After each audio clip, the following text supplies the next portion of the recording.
that the United States has conducted an operation that killed Osama Bin Laden, the leader of al-Qaeda, and a terrorist who's responsible for the murder of thousands of innocent men, women, and children. It was nearly 10 years ago that a bright September day was darkened by the worst attack on the American people in our history. The images of 9/11 are seared into our national memory. Hijacked planes cutting through a cloudless September sky, the Twin Towers collapsing to the ground, black smoke billowing up from the Pentagon, the wreckage of Flight 93 in Shanksville, Pennsylvania, where the actions of heroic citizens saved even more heartbreak and destruction. And yet we know that the worst images are those that were unseen to the world. The empty seat at the dinner table, children who were forced to grow up without their mother or their father, parents who would never know the feeling of their child's embrace, nearly 3,000 citizens taken from us, leaving a gaping hole in our hearts. On September 11th, 2001, in our time of grief, the American people came together. We offered our neighbors a hand, and we offered the wounded our blood. We reaffirmed our ties to each other and our love of community and country. On that day, no matter where we came from, what God we prayed to, or what race or ethnicity we were united as one American family. We were also united in our resolve to protect our nation and to bring those who committed this vicious attack to justice. We quickly learned that the 9/11 attacks were carried out by al-Qaeda, an organization headed by Osama bin Laden, which had openly declared war on the United States and was committed to killing innocents in our country and around the globe. And so we went to war against al-Qaeda to protect our citizens, our friends, and our allies. Over the last 10 years, thanks to the tireless and heroic work of our military and our counterterrorism professionals, we've made great strides in that effort. We've disrupted terrorist attacks and strengthened our homeland defense. In Afghanistan, we removed the Taliban government, which had given bin Laden and al-Qaeda safe haven and support. And around the globe, we worked with our friends and allies to capture or kill scores of al-Qaeda terrorists, including several who were a part of the 9/11 plot. Yet Osama bin Laden avoided capture and escaped across the Afghan border into Pakistan. Meanwhile, al-Qaeda continued to operate from along that border and operate through its affiliates across the world.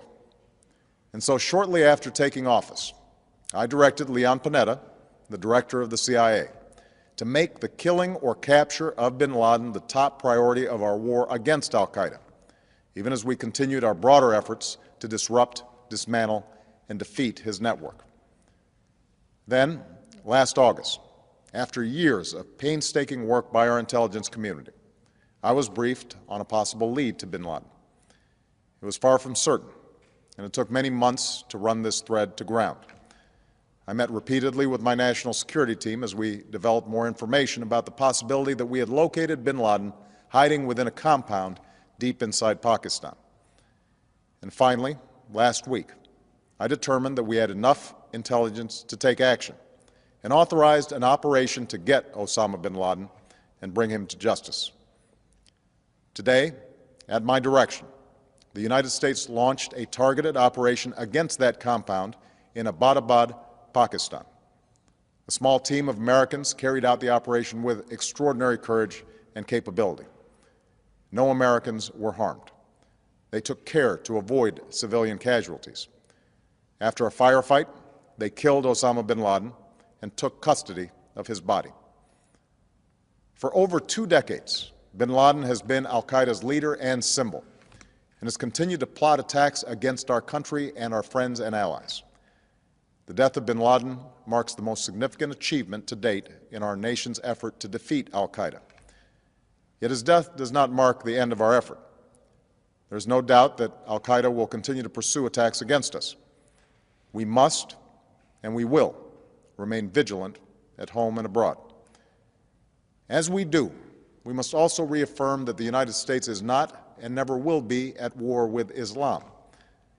I've made clear, just as President Bush did shortly after 9/11, that our war is not against Islam. Bin Laden was not a Muslim leader. He was a mass murderer of Muslims. Indeed, al-Qaeda has slaughtered scores of Muslims in many countries, including our own. So his demise should be welcomed by all who believe in peace and human dignity. Over the years, I've repeatedly made clear that we would take action within Pakistan if we knew where bin Laden was. That is what we've done. But it's important to note that our counterterrorism cooperation with Pakistan helped lead us to bin Laden and the compound where he was hiding. Indeed, bin Laden had declared war against Pakistan as well and ordered attacks against the Pakistani people. Tonight, I called President Zardari, and my team has also spoken with their Pakistani counterparts. They agree that this is a good and historic day for both of our nations. And going forward, it is essential that Pakistan continue to join us in the fight against al-Qaeda and its affiliates.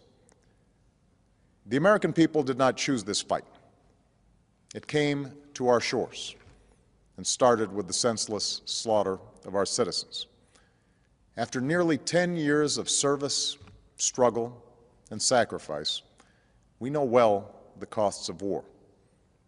These efforts weigh on me every time I, as Commander-in-Chief, have to sign a letter to a family that has lost a loved one, or look into the eyes of a service member who's been gravely wounded. So Americans understand the costs of war. Yet, as a country, we will never tolerate our security being threatened, nor stand idly by when our people have been killed.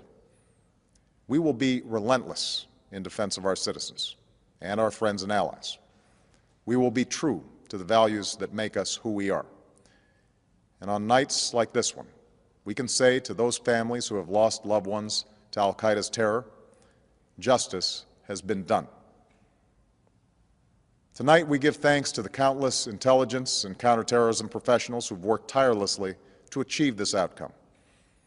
The American people do not see their work nor know their names, but tonight they feel the satisfaction of their work and the result of their pursuit of justice. We give thanks for the men who carried out this operation, for they exemplify the professionalism, patriotism, and unparalleled courage of those who serve our country. And they are part of a generation that has borne the heaviest share of the burden since that September day. Finally, let me say to the families who lost loved ones on 9/11 that we have never forgotten your loss, nor wavered in our commitment to see that we do whatever it takes to prevent another attack on our shores.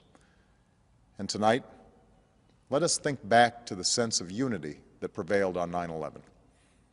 I know that it has at times frayed, yet today's achievement is a testament to the greatness of our country and the determination of the American people.